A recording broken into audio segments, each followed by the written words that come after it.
আসসালামু আলাইকুম। আলহামদুলিল্লাহ আমার আরো একটা স্বপ্ন পূরণ হলো। এজন্য ২ ভাই মিলে আমাদের গ্রাম্য ভাষায় যাকে হেলিকপ্টার বলে, তো হেলিকপ্টার চড়তে, চড়তে আমরা সেদিকে রওনা দিয়েছিলাম। তো ঘেরের দিকে রওনা দিয়েছিলাম ২ ভাই মিলে। পরিবেশটা অনেক সুন্দর ছিল। আর আপনারা দেখতে পাচ্ছেন পলিথিন দিয়ে যেটা ঢাকা আছে। তো এর নিচে আরকি ধানের বীজ দিয়েছিল। তো ধানের বীজটা দেওয়ার পরে আমাদের এইদিকে পলিথিনটা ঢেকে দেয়। তারপরে পলিথিনটা ঢেকে দেওয়ার পরে তারপর দেন যখন গাছটা একটু ভরে যায় তখন তারপরে পলিথিনটা উঠিয়ে দেয়। তো তারপরে আস্তে, আস্তে ঘেরের দিকে আসতেছিলাম এবং প্রচণ্ড রোদ ছিল। যেহেতু শীতকাল ছিল তারপরে অনেক রোদ ছিল। তো অনেক এক্সাইটেড ছিলাম কারণ ঘেরটা নিয়েছিলাম আর আমাদেরই নিজেদেরও জমি নিয়েছিলাম। তো এই হচ্ছে আমাদের জমি, এই চারি সাইডে কলা বাগান দেখতে পাচ্ছেন। তো আমরা আলহামদুলিল্লাহ চারি সাইডে আমাদের জমিতে কলা বাগান লাগানো বা কলা গাছ লাগানো। তো এই ছোটখাটো জমি নিয়েছিলাম ছোট পরিসরে, কারণ আপনারা জানেন আমি অনেক ফার্ম সেক্টরে অনেক কাজ করে থাকি বা আমাদের ফার্নিচারের দোকান আছে, ফার্ম আছে।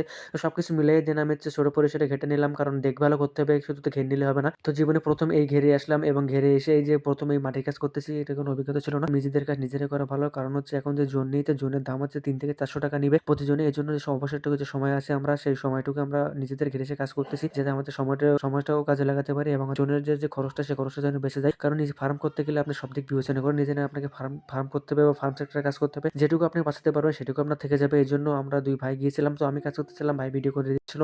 চারি পরিবেশটা অনেক সুন্দর। তো ভাই আমাকে দেখতেছিল, "ভাই একটু ক্যামেরাতে আসো।" তো ও ওর মতো সেলফি তোলায় ব্যস্ত আর আমি আমার মতো কাজে ব্যস্ত ছিলাম। কারণ কাজ করার সময় আমি খুব সব দিকে তাকাইতে পছন্দ করি না বা সবকিছু পছন্দ করি না। ও সবকিছু দেখতেছিলাম যে পাট-শাট নিচ্ছিল, নিজের চুল-টুল ঠিক করতেছিল। তারপরে দেখতেছিলেন যে আমরা এখানে ১ থেকে ১.৫ ঘন্টা কাজ করছিলাম। তো আলহামদুলিল্লাহ দেখতে পাচ্ছেন আমরা পুরো মোটামুটি একটা ভিডিও শেষ করতে পেরেছিলাম। তো ওর কাছে শুনতেছিলাম যে বাসাটা কে ভাঙছে? তো ওর মুখ থেকে শুনুন কে ভাঙছে।